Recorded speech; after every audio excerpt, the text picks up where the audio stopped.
insight. It's on the same theme. We are all human. That's, I think, the message. We are different, but we have common universal principles and dreams which we can get together to achievement. You see in your program that Mr. Ulf Borbos from the Science Parks is not here with us today. He had to attend some urgent family matter. It shows that also here we care about family. But that means that we have now, we can decide to take a coffee break now. If you think that's fine, a short coffee break. After that, we will have also a panel discussion. You may pose questions to the speakers of the afternoon session, including also some of the speakers from the morning session are still here. So you can also, we have Thore, Vestby, Lars, Ulf, and myself are also here. So you are welcome. You can take a short break. Come back in 10 minutes. I was asked to sit by the panel, but can I give you a question first? It will be a little bit, you know, strange if I'm sitting in the panel asking the panel. I have a question, but we are talking about how to behave and how we can understand China, to do business in China. But as you know, this is both ways. And I'm thinking that we have to change our way of acting to do business in China. What about the other way? Are the Chinese changeable and accepting our way of thinking, doing?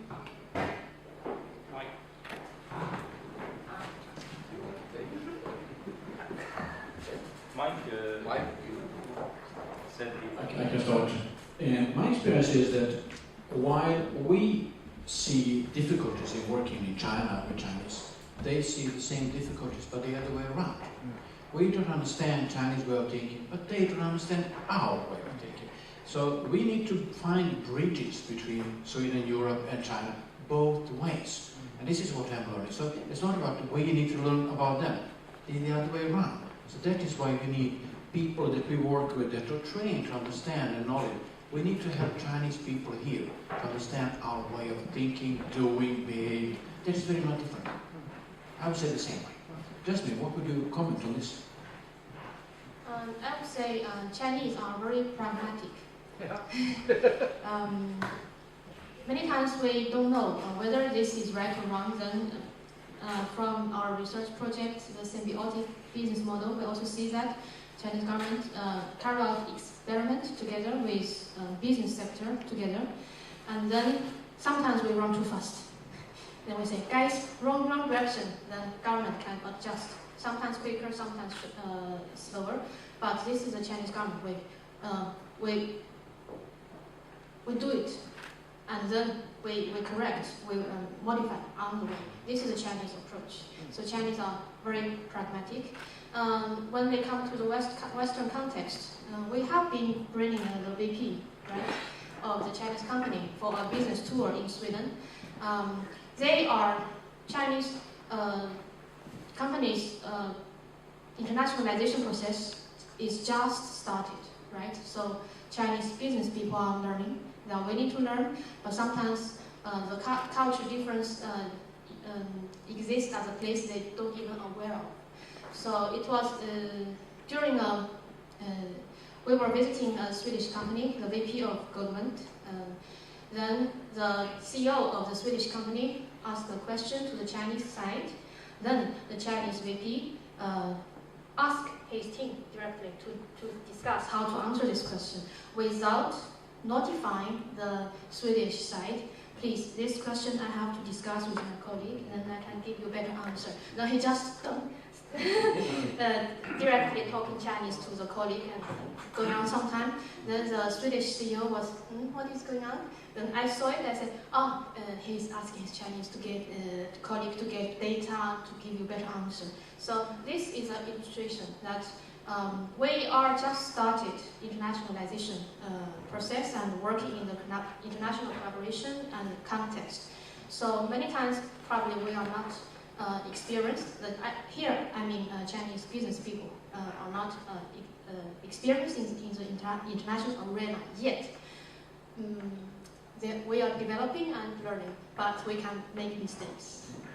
Maybe I could say something briefly. This question of understanding one another is a long-term process of building not only trust but communication, which occurs through the transmission of culture occurs through language. And just very briefly, there was a 150th celebration of the last spike that was put down in the Transcontinental Railroad in the United States in Utah just this last month. And it was attended by the U.S.-Chinese ambassador and other diplomats, as well as members of the government of the state of Utah, not the U.S. government. But in this report, there was very clear that the Chinese had played a very crucial role in working to build this Transcontinental Railroad, which, as I pointed out, was a project that was part of the thinking. But coming out of that particular meeting, it was pointed out that in Utah, it's not a big state, but the most popular language right now that people in Utah and the parents want to learn is Chinese, Mandarin.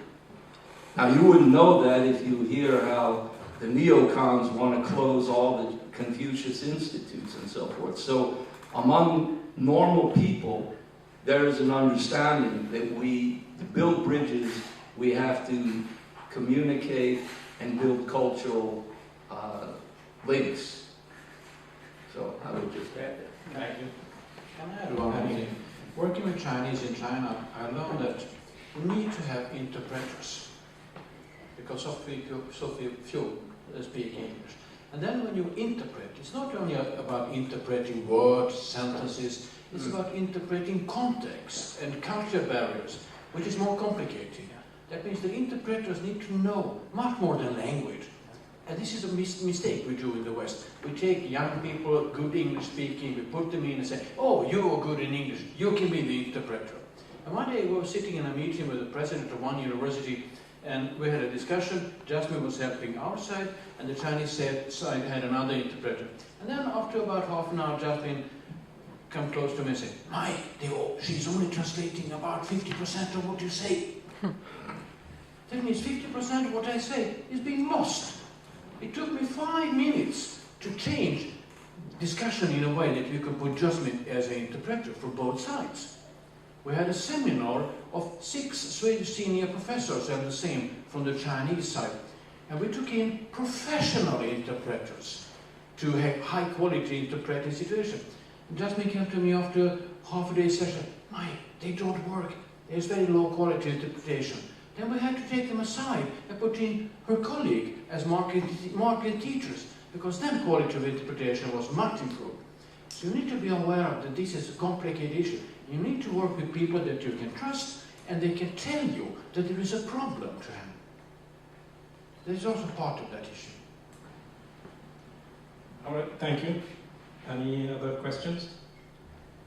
Okay, I had 2 questions to the panelists, but mostly Mike, who said that you mentioned the change in the business culture in Sweden generally since the 70s, 80s, and the fact that, for example, a business manager, they are ready to pay $500,000 for a business manager, but they're not willing to learn the lessons, because the business model we have now is like with what we in Swedish call kvartalsrapportering. You have to show reports every half a year, 3 months of what you are doing. So you have no time as a manager to learn a new culture, because you have to deliver results to the stockholders almost every 3 months. So is that an obstacle? And then the Chinese have also a term they use, everything you do should be result-based. If you don't deliver results, then that's a failed way of working. What is the difference between the two? Difficult question. while we have this kind of control report, quarterly based reporting system, Chinese also have a similar KPI systems that are being evaluated on, and that goes all the way in the hierarchy system. So they also have it. But my understanding is the speed in China and the whole experimental orientation of the society and company is very much different than we are. We are analyzing, discussing, and we can go for years. And Chinese think differently. They say, do we want to go there? Yes, we want to go there. Okay, let's go. But how? I don't know. Let's try and see. We learn on the way. Well, this was not the best. Ah, yes. We go this way. So they are pragmatic. And all the way from the political level to the company level. They're more pragmatic within the political. But they're very much pragmatic, achieving results step by step. But they also have this kind of KPI evaluation system that are creating barriers of another kind. But what I also see in the Swedish companies that I met is that they're trying to cut the cost by reducing the Swedish cost, Swedish staff. And what they lose is a Swedish identity. And it's this kind of, what Jasmine said about perception of Swedish company, Swedish original company, is being lost. And that, I think, don't have a price on it. We are biting ourselves in the back when we are that short-sighted. But there is a company going the other way around, and that is IKEA. And there are putting quite many Swedes in the different stores to keep this kind of Swedish culture alive. So there are exceptions of this pattern that I see. I have one more question, but maybe to Ulf. It's part of, maybe you can put the two together. I have a question to Suci, if it's possible. Okay. No, because we want to go back to the question of the Belt and Road. Okay. Because the same way some people explain that, or in discussions, that Swedes or Europeans' idea about China is the China of the 1970s. You know, people on bicycles, and it's a dictatorship, blah, blah, blah.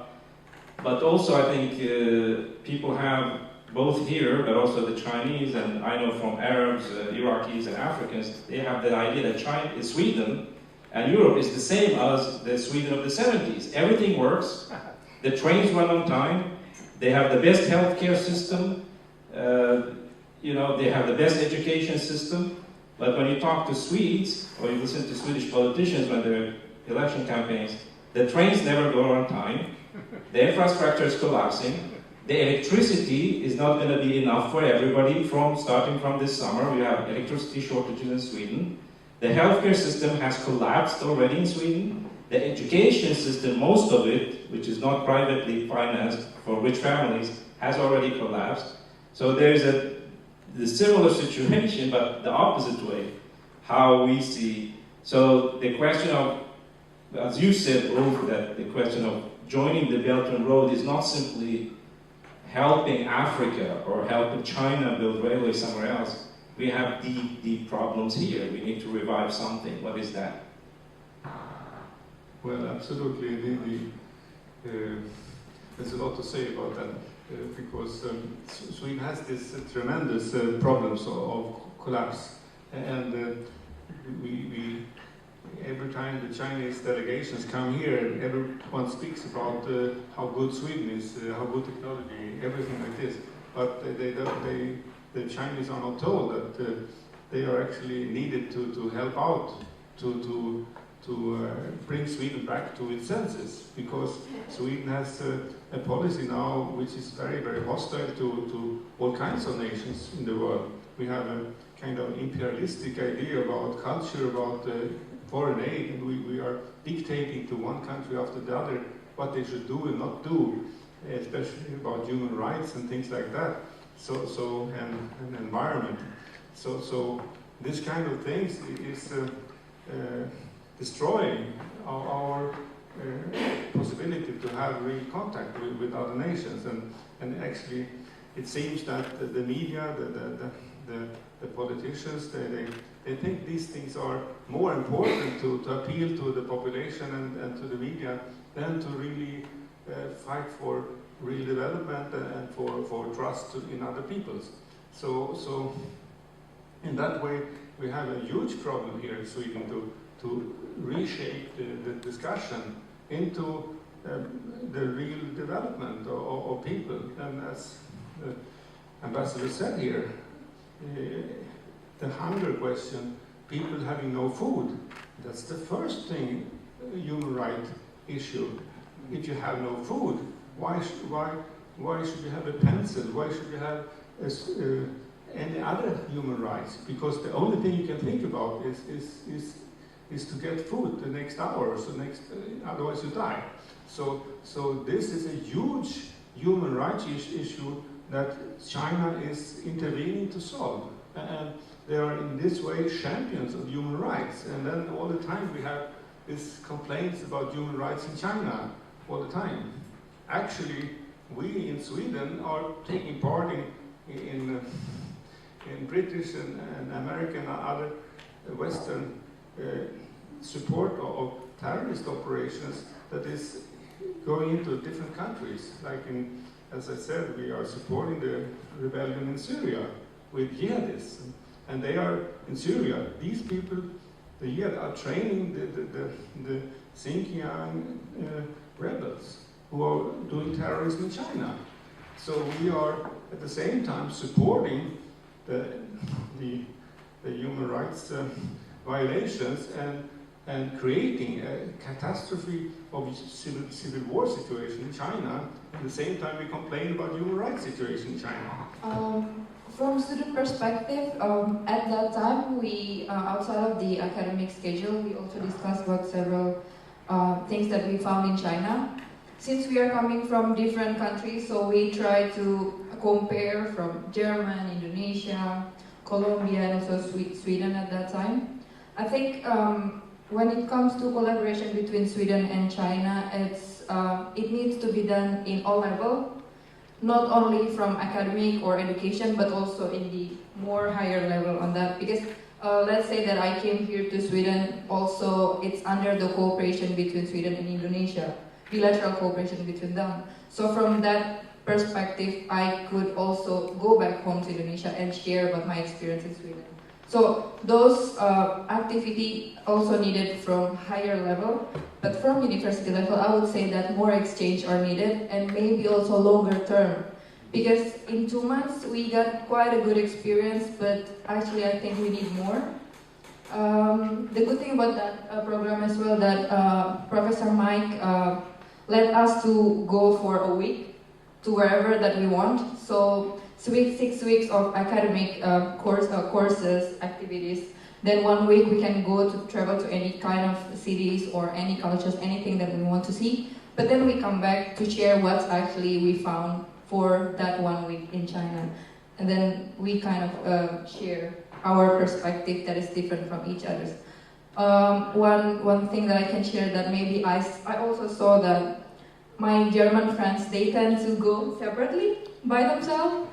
There are 3, but they go really separately. One go to some cities, one go to the other cities, and so on. But let's say that me and my Colombian friend, that we tend to stick together because maybe we are also coming from developing countries, and in our countries we have similar cultures.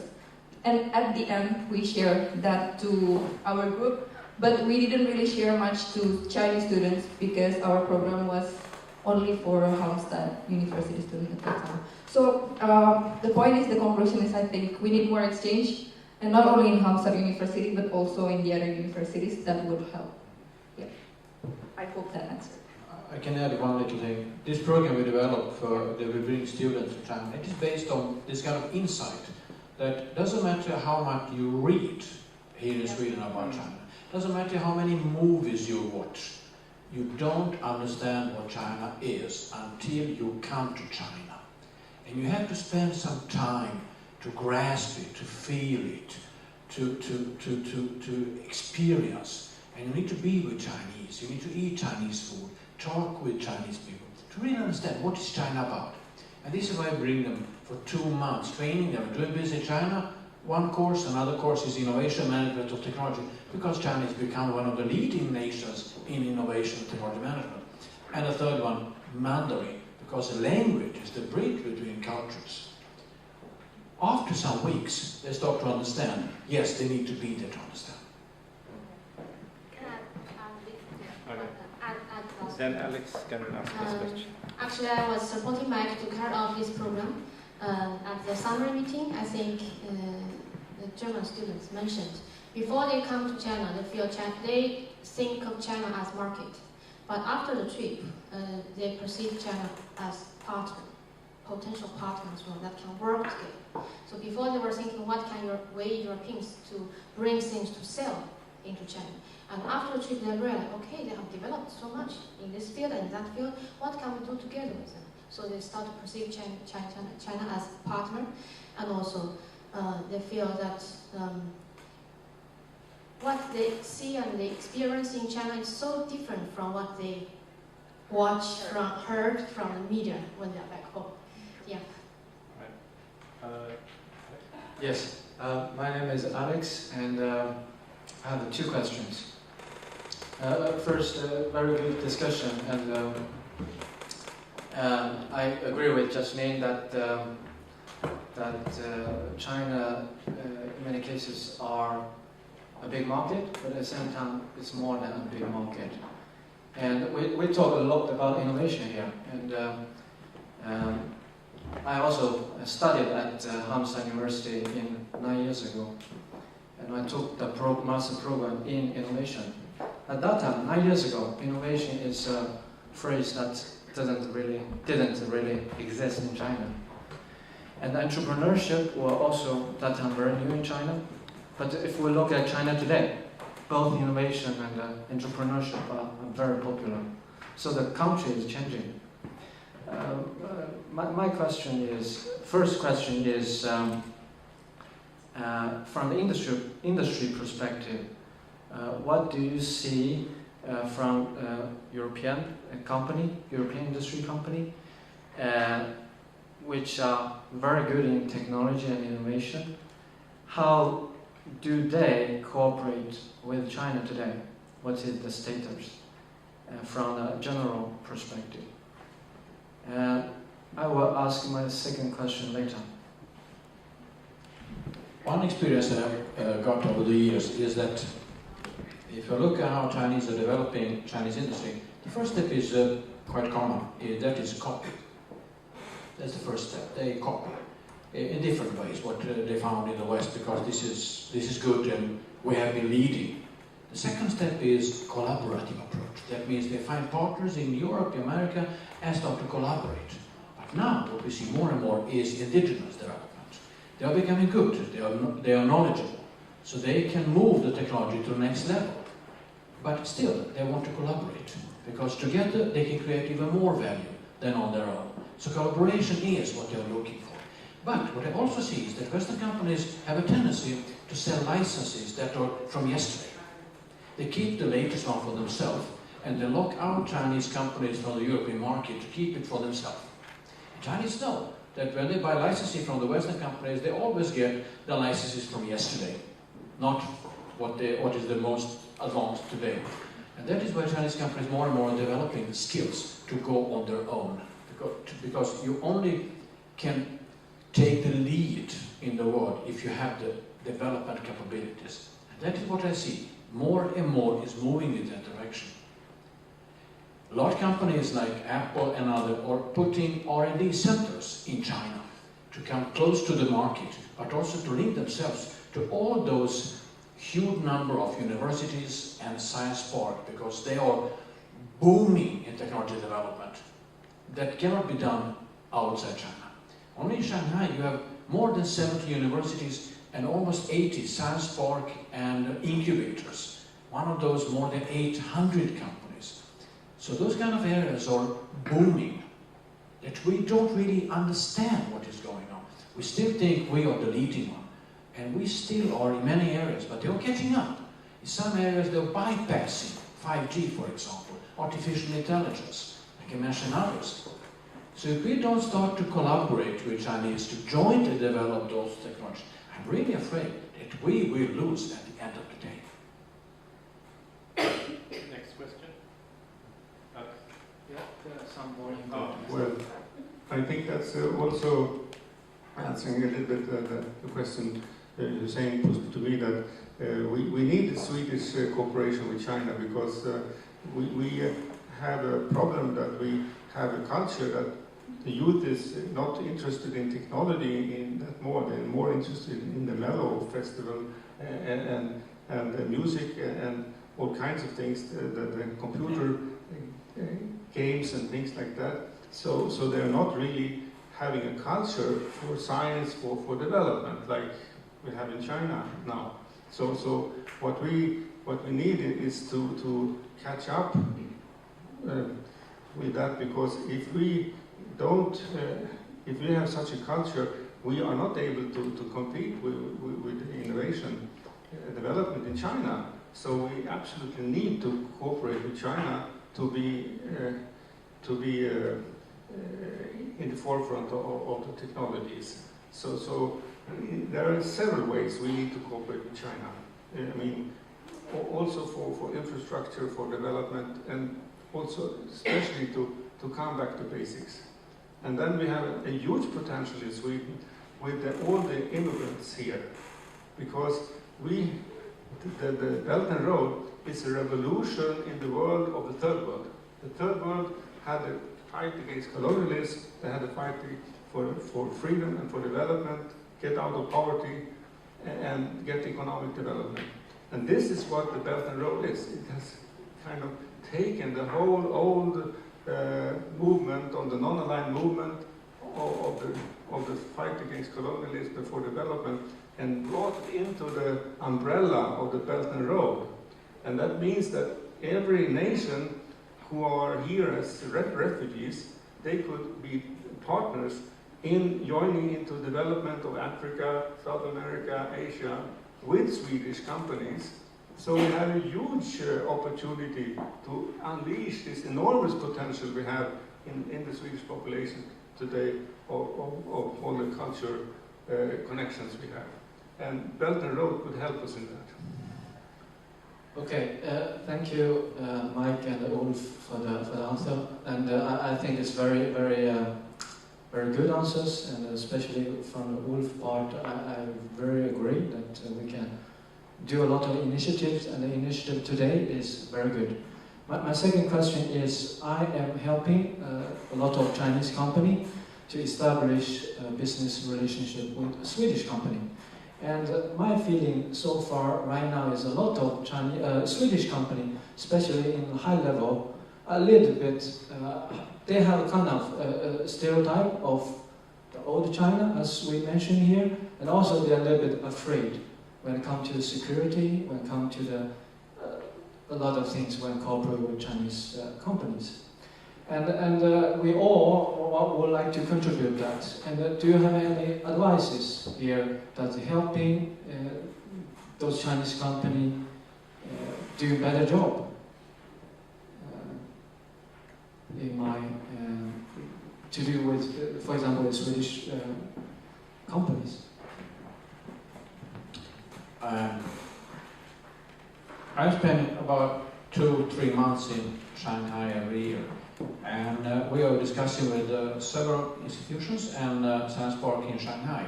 There are 2 new science parks being built up, one around artificial intelligence, the second one around 5G.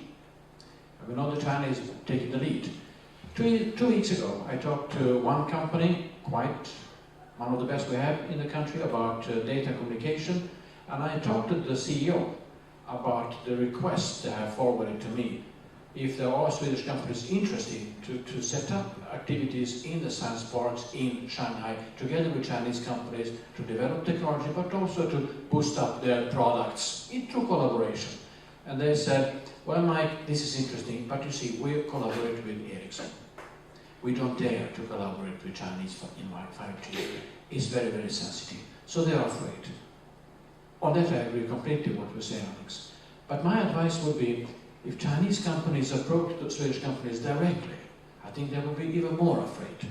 I think Swedish companies also need to feel comfort, to create trust in those Chinese partners. So Chinese need Swedish people to help them to be bridges.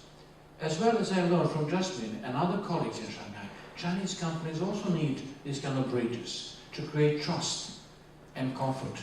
Swedish companies, Chinese companies in between, to be successful. There's one answer, one possible answer. I want to follow up that just on I think two months ago, China sent the U-2 lander to the far side of the moon, which is the first time the human race ever landed something there. It's a big breakthrough for China and for mankind and for space exploration. On that rover, there's a Swedish instrument.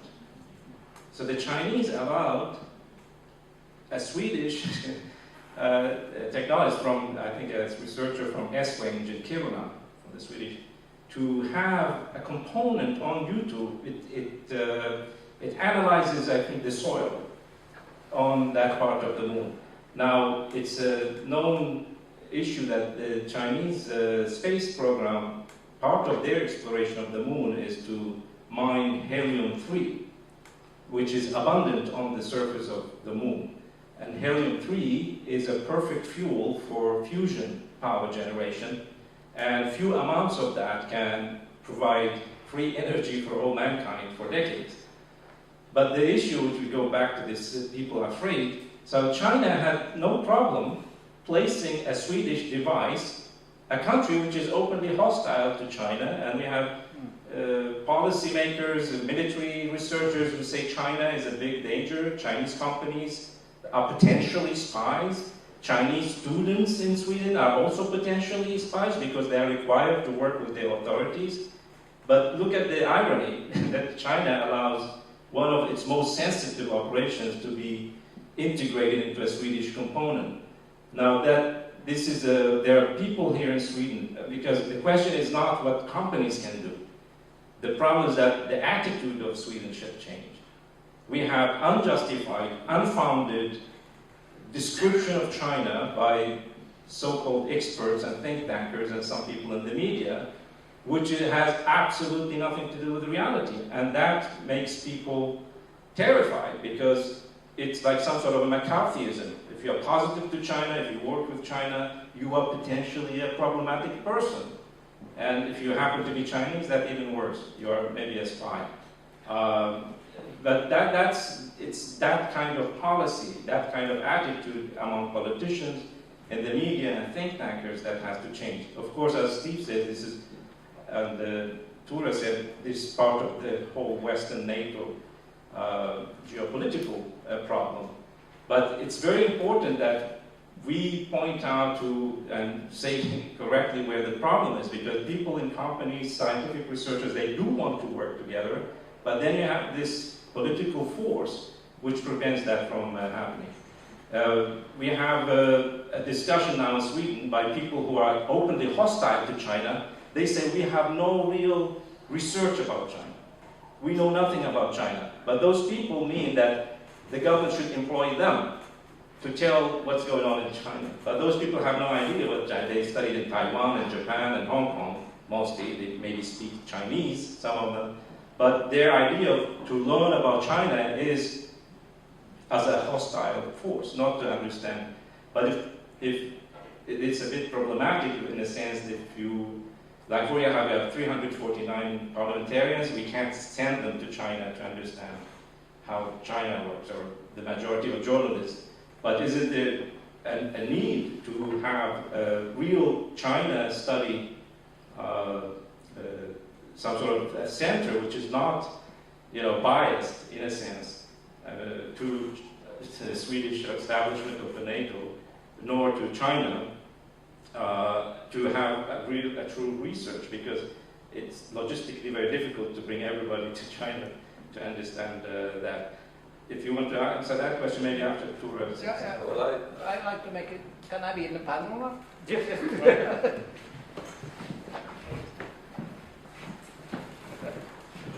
I'd like to answer Alex's second question by saying that, the West being afraid of China. My Chinese friends tells me, I understand that. We understand that. It's normal, quite normal for humans to be afraid of the innocent. That's how it is. So the key is, and the answer to your question is, you know, you show patient, be patient, and you are patient. You know about time. We don't know about time. We just bash on. China is having time, and you will use the time. You used your Confucius, and you just give us time to understand you. And we are educating our countries in what China is. So when we know more about China, when we learn more about China, when we know more, then we are not afraid.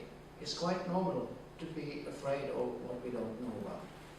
So, my suggestion is to study the founder of Huawei, Xuefei. Study his answer now. He did an interview yesterday. He did one 4 months ago, but he did one yesterday. The way that he answered what the Americans now are doing, that is a good start.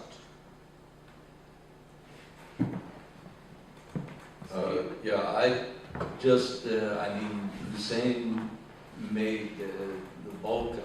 I just wanted to add that I think there's a big problem because what happens here is, number one, that they mix the fear factor with the propaganda. Situation. The United Nations Security Council unanimously issued a resolution on stabilizing Afghanistan. In that resolution, they say that the Belt and Road is a key element in stabilizing Afghanistan and that region. The General Assembly also voted for a resolution on this question of sustainable development and connectivity, which also referenced the Belt and Road. We have the United Nations Development Program as a complete study on the importance of the Belt and Road for connectivity, global connectivity and sustainable development. And after the G20 meeting in Hangzhou in China in 2016, the G20 group, they recognized the Belt and Road as a basis for creating, now there's a real institution called Global Connectivity Institute, which is run by the World Bank in a sense, but it integrates all the ideas from the Belt and Road into that. And the United Nations, the 30 Sustainable Development Goals of 2030 also has positive view of the Belt and Road. So if you look at the official documents of the United Nations, the World Bank, they all positive to the Belt and Road. So that's already part of the sustainability discussion. But here we just, in the media and everywhere else, that's not being mentioned, it's not being discussed, but that's part of the United Nations Sustainable Goals agenda, actually. Well, actually, in this agenda, it is very important because it's actually the whole third world has unanimously supported that, and it's part of the Chinese policy too. But in Sweden, we only speak about the climate part, which is number 17. We don't speak about the first issue, that is the number 1, which is development, and second is health, and I think third is development. Hunger, poverty. Eradicate hunger. What? Eradicate hunger. Yeah. So this is the first points, and Swedes never take up the first points, which is the main idea of the Agenda 2030. So we should stress that they must go with the real content of this agenda. I think it's a good thing to show to people that we should follow this agenda. But just to summarize a little bit, 1 year ago we had this seminar with the Schiller Institute and the China-Sweden Business Council together, and then we decided to found this BRIX organization. And what we have found is that there is a tremendous lot of people around Sweden who wants to work with China, but they were isolated. We have been able with the BRICS to bring people together who didn't know about each other, and we are establishing an institution for information in Swedish about what is the Belt and Road initiative and what we can do together with China and with the whole world who are joining to that road. So in this way we are coming big steps forward, and we find everywhere people who want to do business with China and are doing business. Tremendous experience with big multinational companies and others are working with China. So we have lots and lots of cooperation. We have scientific cooperation with Sweden and China.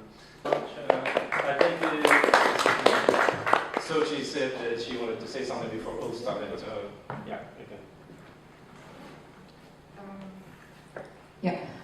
To answer the previous question about the UN Sustainable Development Goals, I just wanted to share from student perspective.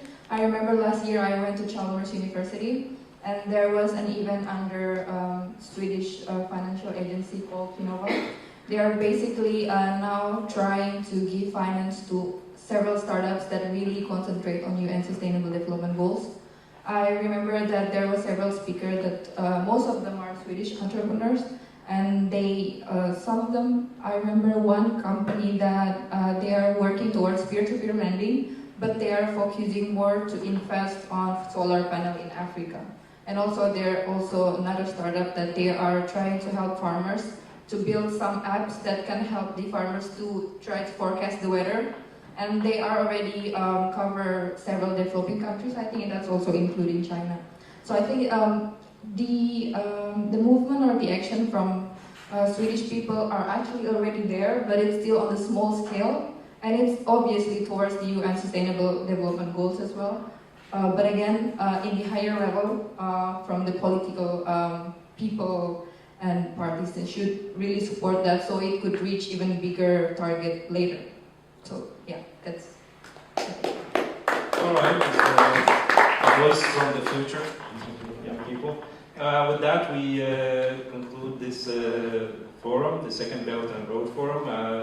On behalf of the Belt and Road Executive Group in Sweden, I'd like to thank all the speakers, all the guests who came today, and even who stayed, even those who left earlier. So we have the information on the BRIX, our group, and the back side of the program. You all can become members in the BRIX and promote this work and help us spread the word. Thank you very much.